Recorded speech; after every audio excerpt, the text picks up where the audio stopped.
Super Radio DZWB Last Report. Ito pong binabantay ang LPA sa silangan ng Davao City, naging bagyo na. Naku po. Si Alas Ada. 9:40. Jan Manalo, Weather Special Pag-asa, nasa linya ta. Hingi tayong detalye. Jan, good morning. Igan at Connie. Good morning po at ganoon din sa ating mga taga-subaybay. Opo, no? Naging bagyo na si LPA. Yes po, kanina pong alas 8 ng umaga. Okay. So ito yung magpapaulan daw sa Bicol Region nag-aalboroto pa naman ng Mayon. Yung mga lugar na apektado ng Bulkang Mayon, doon dadaan. Opo, tama po yun. By Friday Yun na and nga. Saturday po. Anong pangalan niya? Ada. Ada. Yes po. ADA. Ba, nag-umpisa tayo sa letter A agad. So may Unang bagyo ng 2026. May banta tayo ng ano bang lakas nito? Tignan nga anong lakas ng hangin at bugso. Tropical depression po siya at yung lakas ng hangin malapit sa gitna yung maabot ng 45 kilometers per hour at pagbugso na umabot ng 55 kilometers per hour. Magpapalakas pa ba? Posible pa po to na mas lumakas pa Oo. at by Friday and Saturday po ito pinakamalapit sa ating kalungan. So yung banta ng lahar nandun. Yes po, lalo na po sa Mudflow. Friday. Opo. Lalo sa Friday. Pasabihan natin yung mga LGU Miko. Tapos ano po, yung iba pang mga pwede maapektuhan na Ada. probinsya ni Ada. Yung Bicol region po, yung Eastern Visayas at ganoon na rin po yung eastern part ng Central and Northern Luzon. May dalawa po tayong scenario. Hopefully ay hindi na maglandfall pero hindi natin inalis yung posibilidad na yun. Oo. So yung northward na direction po niya, kapag malapit pa rin siya nananatili sa coastal areas natin, yung mga Mapalakas. probinsya sa Aurora, yung Cagayan Valley region ay maaapektuhan din po. Pinakamalapit daw sa kalupaan nito, Jan. May kalayuan pa po ito pero lalapit pa po ito sa kanyang direction na northwestward. Kaya sinabi mong lalakas pa, no? Habang nasa karagatan. Opo. Ay, ito nga ho pala, syempre ang tanong, magiging, sabi nyo, yung magpapalakas pa di ba? Ano ba ang kailangan gawin, lalong-lalo na ho, baka pwede nyong abisuhan na yung mga nandoon sa may Kabikulan, nasang maapektuhan din ito. Opo, ngayon pa lamang po ay yung mga paghahanda na kailangan natin gawin, halimbawa yung preparation natin sa ating pamilya. At kung alam po natin na nakatira tayo sa mga bahaing lugar o kaya naman ay nasa paanan ng Bulkang Mayon, ay sumunod po tayo sa mga ibibilin o ipapayo sa atin ng mga local DRR offices natin. And sa sarili din po natin, sa household, sa pamilya natin, alamin po natin yung mga dapat na gawin natin kung tayo ay nakatira man sa prone na halimbawa, opo. At saka para hindi po natin hayaan na alam lang natin impormasyon, dapat may kaakibat po ito na pagkilos. Jan, yung weather truck ba niya madadama yung Cebu? May ginagawang search and rescue sa landfill doon May posibilidad po at pero lumiliit naman na po yung posibilidad kasi yung Okay. yung ridge o yung extension ng high pressure area, yun po yung pumipigil para mag-west ito, para mag-cross papuntang west. Sana Philippine Sea. iwasan, no? Opo. At pero nakikita rin natin na mas nagiging favorable na hindi na ito mag-landfall. Pag ganun po yung nangyari, ay mababawasan yung epekto Ay, na salamat. posibleng gawin nito sa Mactan. Okay. Metro Manila, ano weather natin? Sa Metro Manila po, partly cloudy to cloudy skies, mababa lang yung tsansa ng mga pag-ulan. Oo. At pagdaan naman po nitong si Bagyong Ada, ay nakikita natin na hindi naman po magiging ganun na significant yung magiging epekto niya. Posible lang po na magiging maulap, pero yung mga pag-ulan na tipong worth na mag-weather advisory o tipong magpapabahan ng lubha ay hindi po natin nakikita. Alright. Okay. Jan, ingat kayo dyan. Thank you Salamat. po sa inyong update. Maraming salamat po at ingat din po tayo. Super Radio DZWB Last Report. Yan po si Jan Manalo, Weather Specialist ng Pag-asa.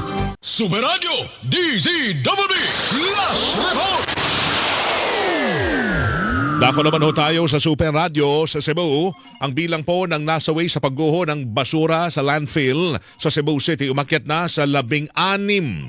John Kim Bote sa detalye ng Super Radio Cebu.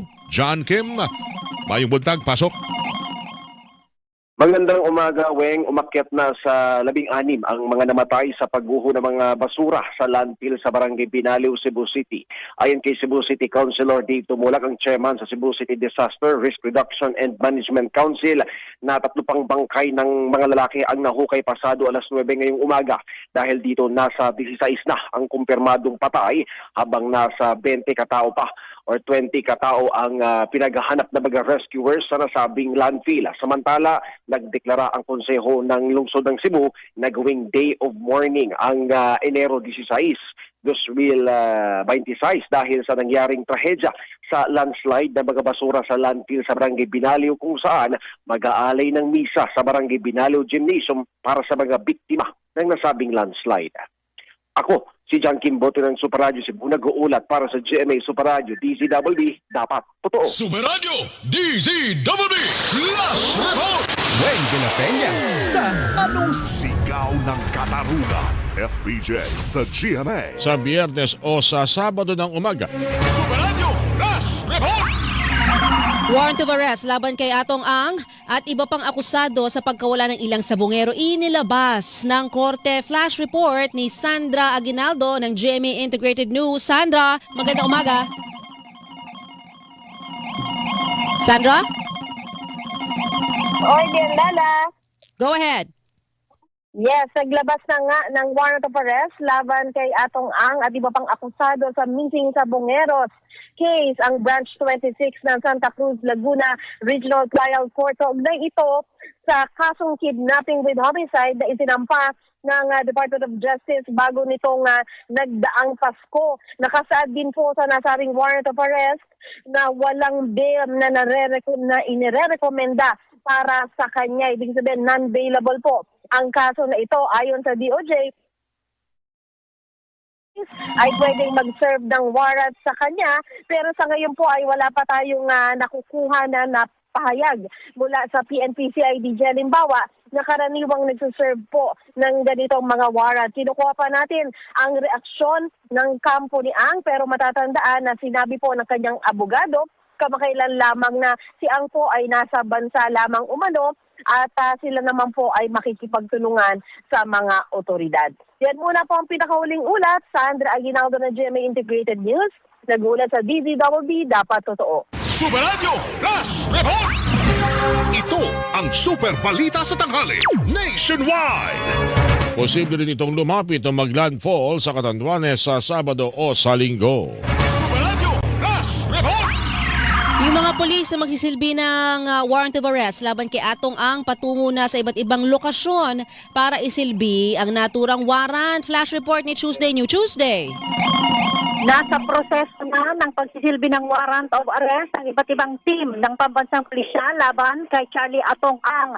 Press briefing dito sa Malacanang, inihayag ni PNP Chief Lieutenant General Jose Melencio Narcates na mayroon na silang pakikipag-ugnayan sa korte sa Laguna o sa Branch 26 ng Santa Cruz, Laguna para sa implementasyon ng mandamiento de arresto. Meron din naanyang ibang grupo pa ng pulisya na on the way na rin sa pagsisilbi ng warrant of arrest sa ibang lokasyon para ito isilbi kay Atong Ang. Ngayon sinabi rin Narcates ang iba pang mga personalidad na saklaw din ng nasabing warrant of arrest ay nasa restrictive custody na ng pambansang pulisya. Mayroon pa rin anyang hinahanap na iba pa doon sa 10 hanggang 11 mga police personnel. At ang iba pang sangkot ay subject na rin ng paghahanap ng iba't ibang team ng kanyang ng pambansang pulisya. Ako si Tuesday Sagunio ng GMA Super Radio DZWB, dapat totoo. Super Radio Flash Report. Super Balita sa Tanghali Nationwide. Philippine Economic Zone Authority o PESA nakakuha ng malaking pamumuhunan sa US Investment Mission. Report yan ni Mau de la Cruz. Mau. DZWB number 1 sa Mega Manila. Super Radio DZWB Last Report.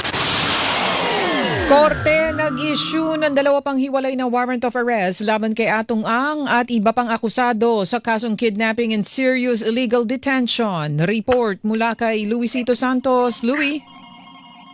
Nag-issue ang korte ng 2 pang hiwalay na warrant of arrest laban sa negosyante si Atong Ang at iba pang mga kapwa-akusado nito sa kasong kidnapping and serious illegal detention. Yan ay may kaugnayan pa rin sa pagdukot o sa kaso ng pagdukot sa ilang mga nawawalang sabongero. Batay sa tig-2 payo ng kautusan ni Santa Cruz, Laguna Regional Trial Court Branch 26 Presiding Judge Mary Jean Cahantab-Ong, inatasan nito ang mga otoridad na arestuhin na sina Ang at 5 pang mga kapwa-akusado nito dahil nga sa kasong kidnapping and serious illegal detention. walang inirekomendang piyansa ang korte para sa pansamantalang kalayaan ng mga akusado sa naturang kaso. Nauna na nag-issue ang Santa Cruz Laguna RTC Branch 26 ng warrant of arrest laban kina Kaang at iba pang mga kapwa-akusado nito hinig sa kaso namang kidnapping with homicide na wala ring inirekomendang piyansa. Ako, Silvisito Santos ng GMA Super Radio DZWB. Tapat.